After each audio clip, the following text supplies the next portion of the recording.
আলোচনা করেছি। এর আগে স্পেসিফিক আমি বিভিন্ন প্রাণী যেমন খরগোশ সম্পর্কে আলোচনা করেছি, ঘোড়া সম্পর্কে আলোচনা করেছি, গাধা সম্পর্কে আলোচনা করেছি, উট পাখি সম্পর্কে আলোচনা করেছি। এরকম আরো হিংস্র অহিংস্র যেগুলো প্রাণী এবং পাখিদের অন্তর্ভুক্ত, এগুলো নিয়ে আমরা আলোচনা করেছি। আপনারা বিষয়টা বুঝতে পেরেছেন। তো এবার আসে না, কিছু হালাল প্রাণীর মধ্যে এমন কতগুলো প্রাণী আছে যে প্রাণীগুলো হারাম খাবার খায়, আছে না? এরকম কিছু গরু আছে পায়খানা খায়, নাপাক খায়।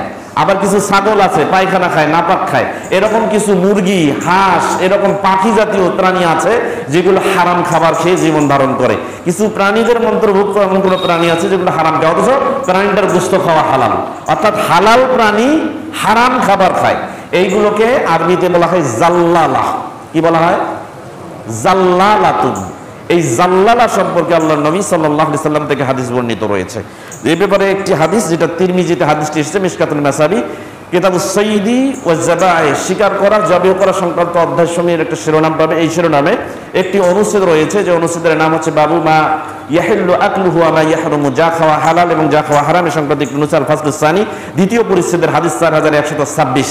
হাদিসটি বর্ণনা করেছেন আব্দুল্লাহ ইবনে উমর রাদিয়াল্লাহু তাআলা আনহুমা থেকে বর্ণিত। তিনি বলেন, নাহান নবী সাল্লাল্লাহু আলাইহি ওয়াসাল্লাম আন আকলিজ জাল্লালা, আল্লাহর নবী সাল্লাল্লাহু আলাইহি ওয়াসাল্লাম জাল্লালা নামক প্রাণীর গোশত খেতে নিষেধ করেছেন। ওয়া আলবানিহা, এবং তার দুধ পান করতে নিষেধ করেছেন। অপর বর্ণনায় আসছে জাল্লালা নামক উটের উপরে সওয়ার করতে আল্লাহর নবী নিষেধ করেছেন। তাহলে বোঝা গেল যে সমস্ত প্রাণী হারাম খায়, হারাম খেয়ে বাঁচে, এই সমস্ত প্রাণী যদি হালালও হয় তাহলে তার গোশত খাওয়া যাবে না। তবে এগুলো গবেষণা করে মুস্তাহিদ আলেম ওলামা একটা সিদ্ধান্তে উপনীত হয়েছেন, যদি কোনো ব্যক্তি, যেমন ওমর রাদিয়াল্লাহু তাআলা আনহু, কোনো মুরগি, কোনো পাখি যদি হারাম খাবার খেত, পায়খানা খেত, নাপাক খেত, তাহলে সেটাকে 3 দিন পর্যন্ত বেঁধে রাখতেন। এইরকম কতগুলো প্রাণী আছে যে প্রাণীগুলো আমাদের জন্য হালাল কিন্তু হারাম খাবার খায়। এই জন্য এগুলোকে যদি আপনি খেতে চান, আগে ধরে বেঁধে রাখবেন, বেঁধে রাখার পরে হালাল খাবার খাওয়াবেন। হালাল খাবার খেতে খেতে যখন একটা পর্যায়ে দেখবেন তাদের থেকে গন্ধ দূর হয়ে গেছে, হারাম খাবার খাওয়ার কারণে কিন্তু গোশতের মধ্যে গন্ধ হয়, চামড়াতে গন্ধ হয়, লোমে গন্ধ হয়, মুখে গন্ধ হয়, এমনকি তার পায়খানা বা মলের মধ্যেও গন্ধ হয়। যখন এই গন্ধ দূরীভূত হয়ে যাবে তখন বুঝবেন ওই প্রাণীটা খাওয়ার উপযুক্ত হয়েছে, তখন ওই প্রাণীর গোশত খেতে কোনো বাধা নেই। কথা কি বুঝতে পারছেন? তাহলে জাল্লালা নামক প্রাণী, অর্থাৎ যে প্রাণীগুলোর গোশত খাওয়া হালাল কিন্তু কোনো কারণে তারা হারাম খাবার খায়, নাপাক খাবার খায়, এই নাপাক খাওয়ার কারণে তাদেরকে জাল্লালা বলা হয়। আর এই প্রাণীগুলো খাওয়ার ক্ষেত্রে মূলনীতি হচ্ছে যে ওই প্রাণীগুলো বেঁধে রাখতে হবে।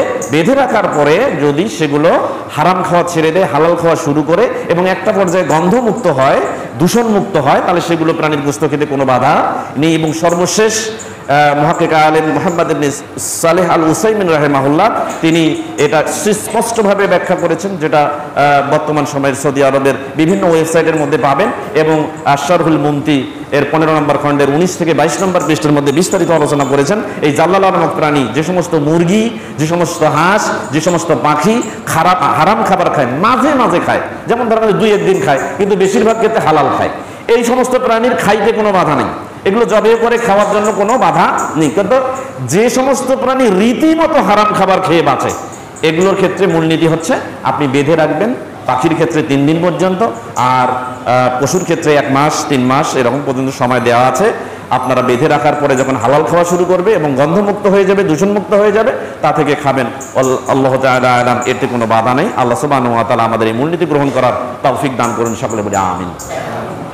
তো যাই হোক, এই ছিল হালাল হারামের মূলনীতি। আমরা সর্বশেষ একটা মূলনীতি বলেছিলাম যে পাখির ক্ষেত্রে কোন পাখি খাবো না বলেন তো? যে সমস্ত পাখি নখর দিয়ে শিকার করে, নখর দিয়ে শিকার করে। কোন প্রাণী খাবো না? তো মনে নেই আপনাদের, আপনারা যেগুলো দাঁত দিয়ে শিকার করে, এই প্রাণী খাবো না। কথা কি বুঝতে পারছেন? এটা হলো মূলনীতি। আরো কয়েকটা মূলনীতি বলেছিলাম যেগুলো আল্লাহ নবী বেচা বিক্রি করা নিষেধ করেছেন। যেমন কুকুর খাওয়া হালাল না হারাম?